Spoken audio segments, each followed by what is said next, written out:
Florida State and Miami rivalry is one of the best in college football, but the rosters have changed dramatically, and so have the coaching staffs. What does that mean for this next season?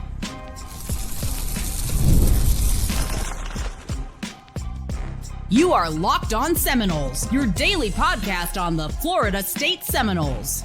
Part of the Locked On Podcast Network, your team every day. Welcome back into Locked On Seminoles. This is your host, Brian Smith, longtime recruiting analyst and college football writer. Thank you for making Locked On Seminoles your first listen each and every day. Truly appreciate you stopping in to talk some Noles with me. Today's show, we're going to bring on Alex Donno from Locked On Canes to talk about one of the greatest rivalries in sport. And today's show is brought to you by FanDuel. Super Bowl 59 is here, and there's no better way to make every play more exciting than with FanDuel Sportsbook.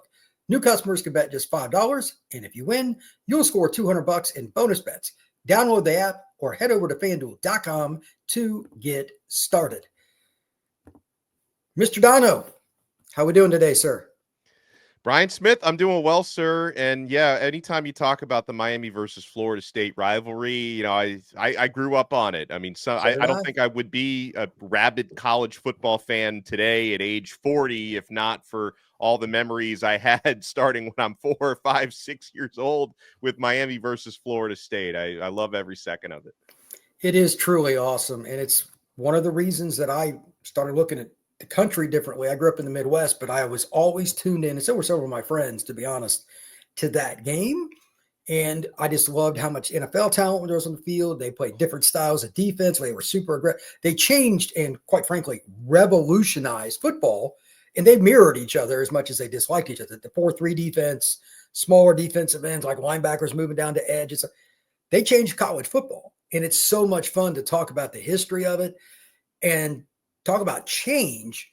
Today, we're going to talk about the change in the rosters. Like for you, we're going to talk a lot about Miami's secondary, obviously left much to be desired for the Canes this past season. And for Florida State, there wasn't much they did right, period. I think the Water Boys got an F. But at the same time, this is a rivalry that I expect to get back to at least some form of comfort where that's closer in competitive game. Like last year, Miami kind of toyed with Florida State. And a few years ago, it was the other way around. It's been really weird because in the history, there's been a couple of those games when there was coaching changes or whatever. But I first off just want to ask you, talk about a few of the players that Miami has brought in from the transfer portal that at least attempt to help them in the secondary.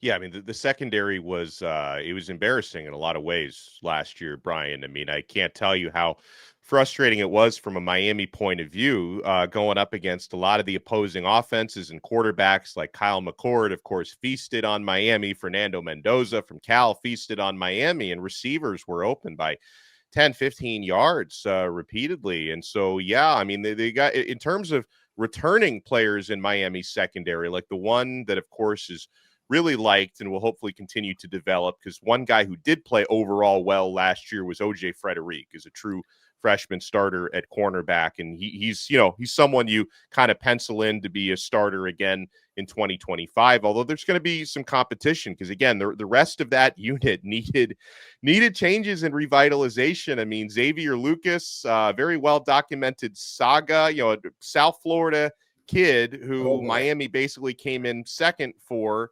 to Wisconsin, was a true freshman at Wisconsin last year, played very well. Wanted to leave Wisconsin, was a transfer saga where he was able to come to Miami despite never technically entering the portal. But Xavier Lucas is someone who can help revitalize that secondary as a young cornerback. Miami also brought in a veteran cornerback in Charles Brantley from Michigan State. Another younger guy that Miami brought in from Washington State, who I think has a lot of promise, is Ethan O'Connor. To add to that cornerback rotation. And Miami brought in a safety from the transfer portal that they're very excited about. Now, this guy's making a jump, from Jacksonville State to Power 4, but Zechariah Poyser, who was, one of the standout FBS players this past year, is maybe someone who could hold down a starting safety job along with Saquon Patterson, who's, heading into his second year. I know that's someone Florida State fans are probably familiar with as well, because he was recruited by Florida State as well, coming out of Chaminade.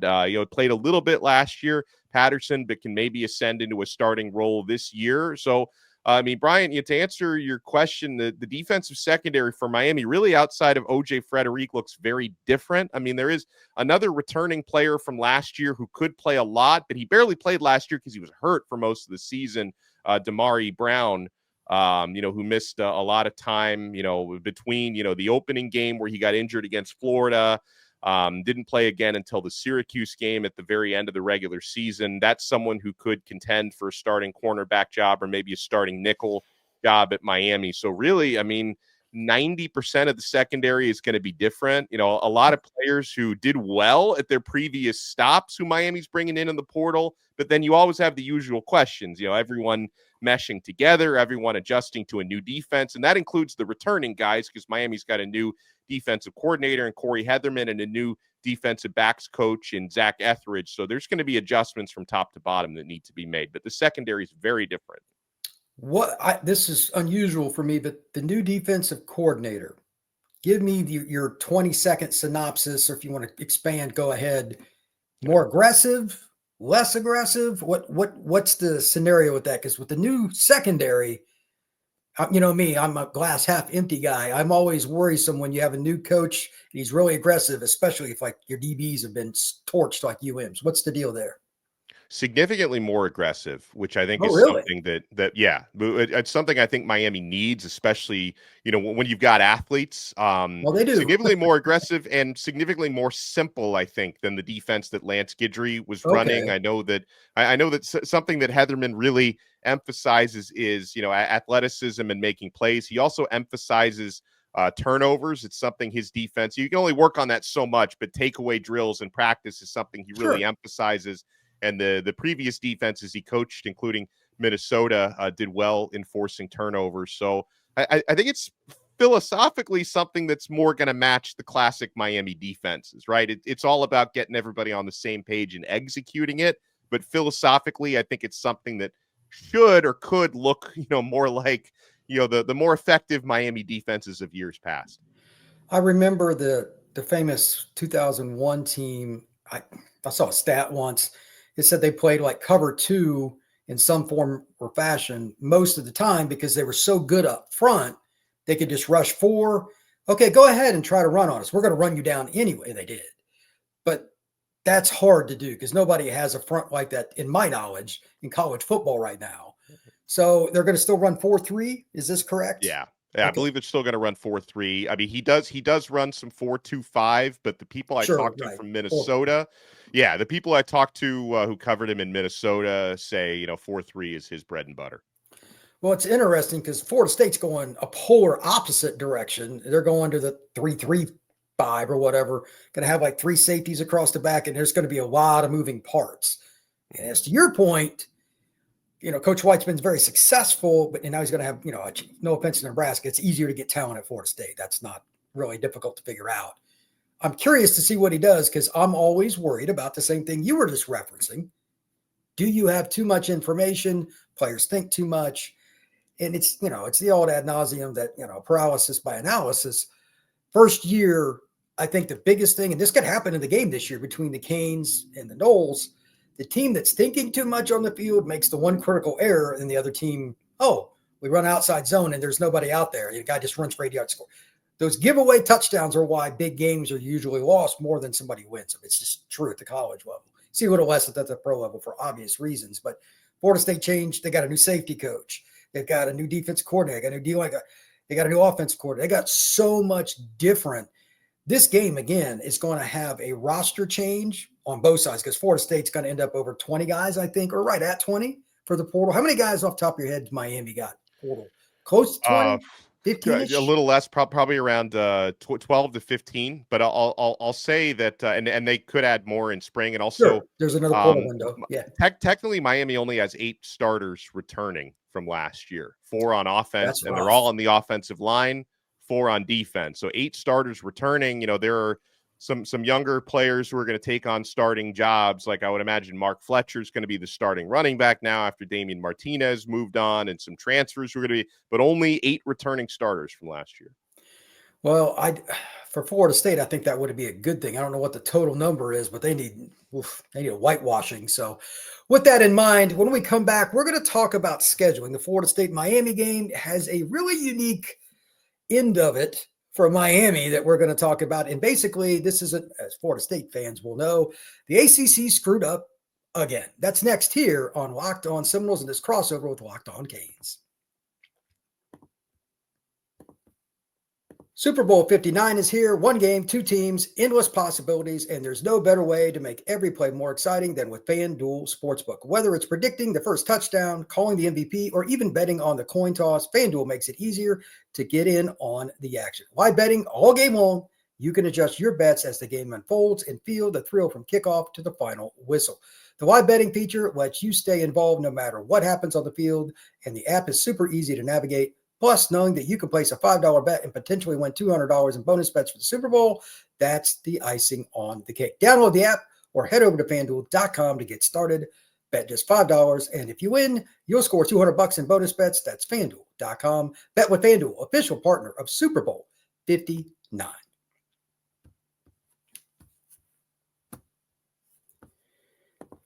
All right, Alex. The Florida State-Miami game this year has one of the weirdest things that I've ever seen. And I'm going to go out on a limb and guess that you're not a huge fan of the ACC in general in terms of the administration. They haven't, quote-unquote, maximized the revenue, and that's the whole – we'll get into that in the next segment with Florida State and Clemson and whether they're staying or going. We'll talk about that momentarily. But scheduling is something that you should try to help your teams with. Everybody have a similar schedule, balanced, fair, all of those things. And I know it's college football. There's going to be more discrepancies than the NFL. But with scheduling, the one thing that you can control are the buys. Alex, take it away. Tell people that are listening that are Florida State fans why Miami fans should be ticked, the players, the coaches, everybody, about how the ACC hosed the Hurricanes this year. I mean, it looks as though the ACC schedule makers didn't give any consideration from a Miami point of view of like what a bye week is supposed to do. Like it's supposed to maximize rest, player health, and safety, try to give teams an opportunity to, at strategic points during the season to recover from injuries. So Miami's bye weeks were just kind of slapped on the schedule. Like, hey, we need 2 bye weeks. What are we going to do here? Oh, we already have all the other bye weeks for other teams. So Miami has 2 bye weeks in a 3-week span.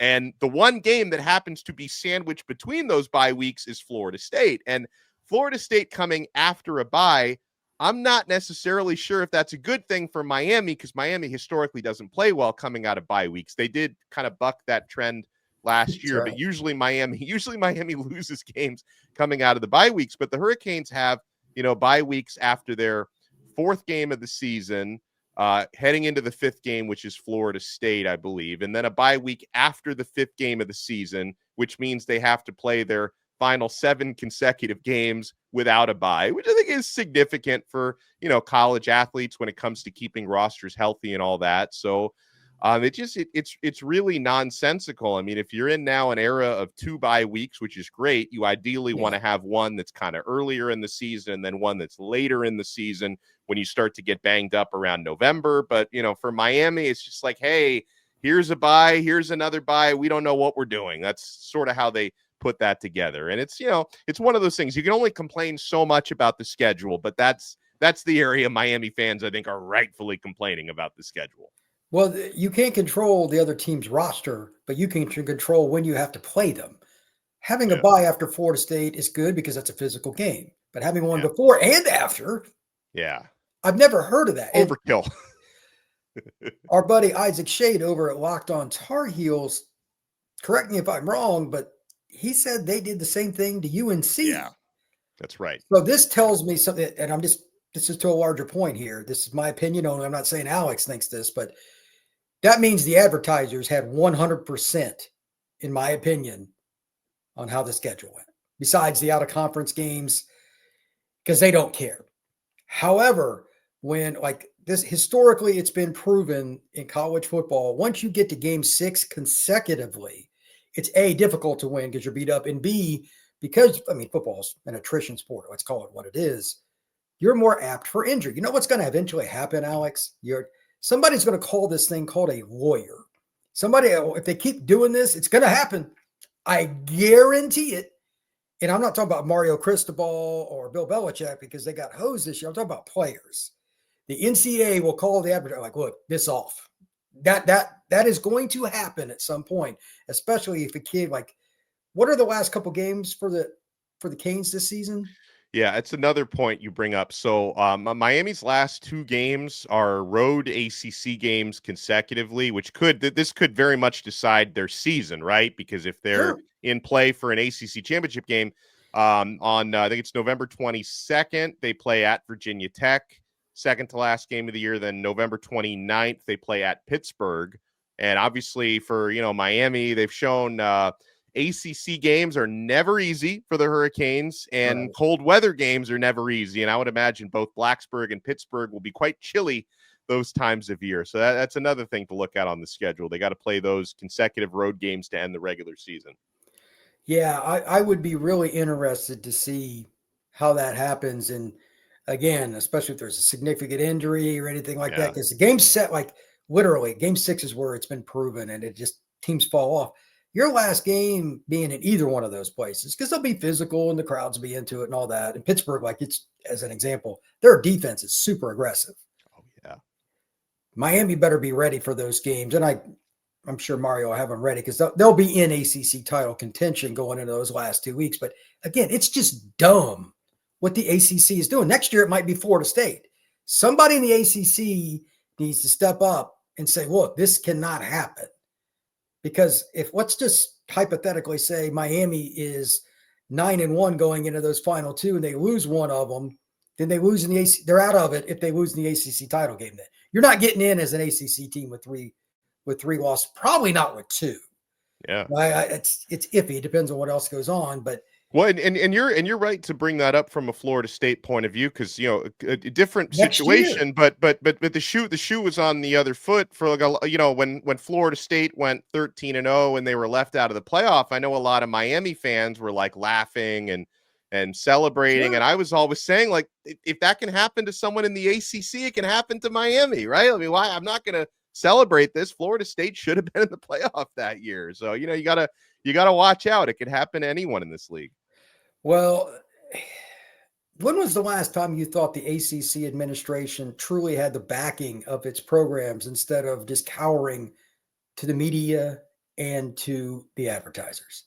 I can't recall personally. If it involves Duke basketball, then yeah, they usually have their back. If it involves, well said. But yeah, outside of Duke basketball, North Carolina basketball at times. I mean, in football, all bets are off. I mean, I don't think the ACC completely just takes all these shots in the dark. But yeah, it's one of the. You're right to bring that up. It's like it doesn't seem like the ACC tries to put their marquee brands, as Florida State fans know, and their marquee teams in situations to succeed. It's just very, very odd. I think they need much stronger leadership. I mean, there are times when I want to support Jim Phillips, who's the ACC commissioner, but other times where it's like he's not nearly strong enough or not nearly assertive enough.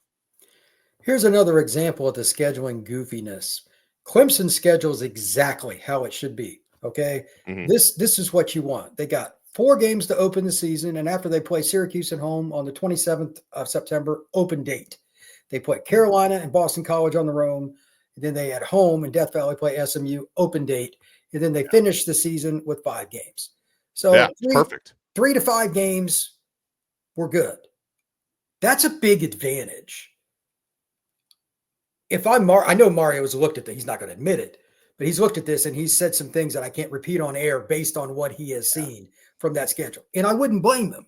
And I'll bet you that all the coaches, kind of like your point about FSU's 13-0, if it can happen to the Canes, if it can happen to the Tar Heels, what happens in 26, 27, 28 to Wake Forest, to Florida State, to Georgia Tech? This is dumb. You're screwing your own teams. Grow a spine.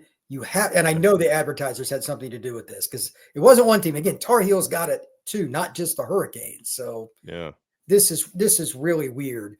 To that point, and all the dismay over the conference, I'm going to get Alex's take on what's going on with this ESPN schedule going through 2036. That's next here on Locked On Seminoles crossover with Locked On Canes.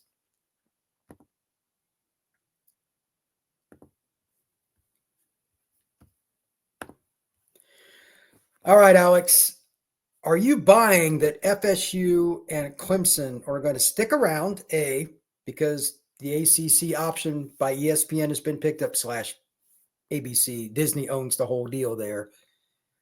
And what are your thoughts on it? Is that good for, like, as a Miami fan, I know you hate Florida State because it's the rivalry, but you understand you got to have teams in the league, got to have rivalries to make it work. What's your take on this? You really think Clemson and Florida State are going to drop the lawsuit as that article stated they might? What are your thoughts? Here's what I think is going to happen. I think that the ESPN picking up the option, exercising the option, shouldn't be surprising because ESPN they have the ACC by the what's, like they have very favorable terms with this TV deal. Sure. But I think that this more than likely, I know Florida State fans are not going to want to hear this, and Clemson fans, if any of them are listening, will not want to hear this either. I think it probably locks the conference together till about 2031. Not the 2036 that the TV deal runs into, but because for anyone who read the ESPN report about the exercising the option, Yahoo, Ross Dellinger also wrote a really good piece about it. You notice that potentially part of that proposed settlement between the ACC, Florida State, and Clemson would be significantly reducing the buyout for the grant of rights starting in 2031, which would be 5 years before the deal ends. Now, I know, for Florida State fans who are rabid about these lawsuits and wanted to get out immediately are not going to be happy that you may be stuck for another, 6 years, it looks like. But yeah, as far as settlements, this stuff can change, legally. And I'm not involved in these cases directly, nor am I a lawyer, but I do study this a lot because I also host Locked On ACC.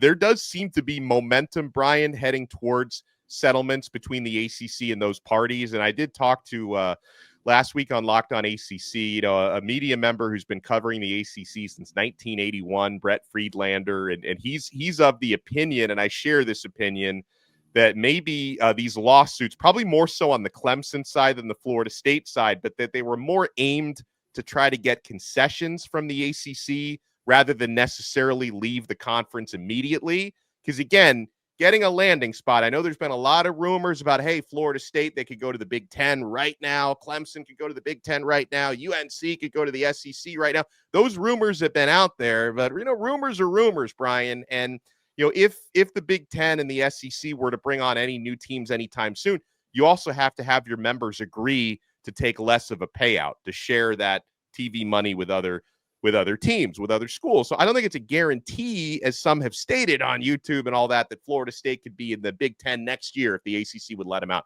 I don't necessarily think that's the case. But the reason why, again, 2031 is such a magical year where the ACC may reduce that buyout, 2031 is the year that the Fox TV deal with the Big Ten runs out. There it is. And the ESPN deal with the SEC runs out. So that could be the year, because again, I don't think it's 2026, 2027, but 2031 could be the year that the SEC or the Big Ten could add Florida State and Clemson, because then you're redoing your TV deals. So instead of telling, your Michigans and your Ohio States or your Alabamas and Georgias, you have to take less money with your current TV deal. You just negotiate a new deal where there's a bigger payout for everybody. So I feel like 2031 is the year when Florida State and Clemson are likely to make a move. That makes a lot more sense than meddling with the current TV deals. And that's why, to answer the first part of your question, I do think there is legitimate momentum for settlements happening in the court right now, but that doesn't mean Florida State's going to be in the ACC till 2036. I don't see it going that far. I think 2031 is the year.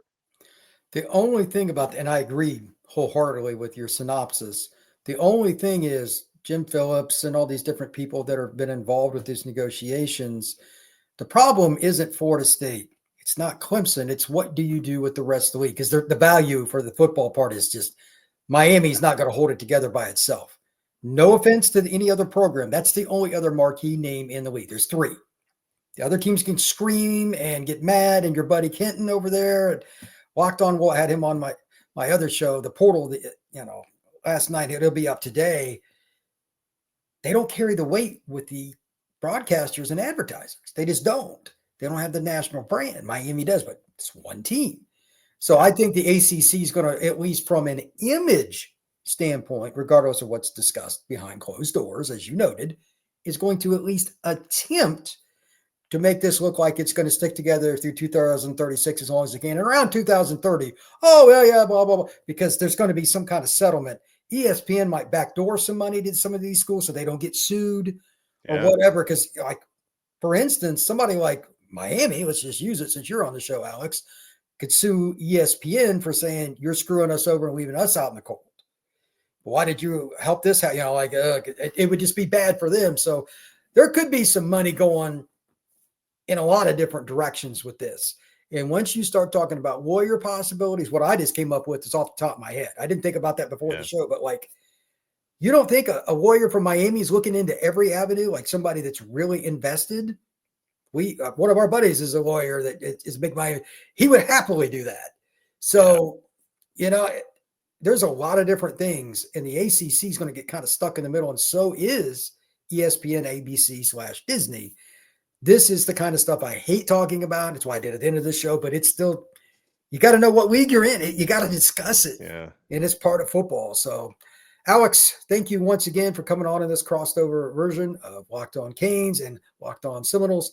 How can everybody find what you got going on, brother? I appreciate you for having me, first of all. Yeah, follow Locked On Canes on X, exactly what it is. The handle is Locked On Canes. Follow us on YouTube. I also, with Kenton Gibbs, we co-host Locked On ACC. So, we talk a lot about this, conference realignment stuff. We've talked about the Florida State and Clemson lawsuits. So if you want to check out Locked On ACC as well, those are the best spots to find me. Absolutely. As I noted a minute ago, I got a new show going, as I got here, if you're looking at YouTube, The Portal, covering recruiting nationally across the country, every team in the country, Florida State and Miami included. And of course, you can find me at FBScout_Florida on X. Thank you very much, everybody. Have a good one. I will talk to you again soon. Take care.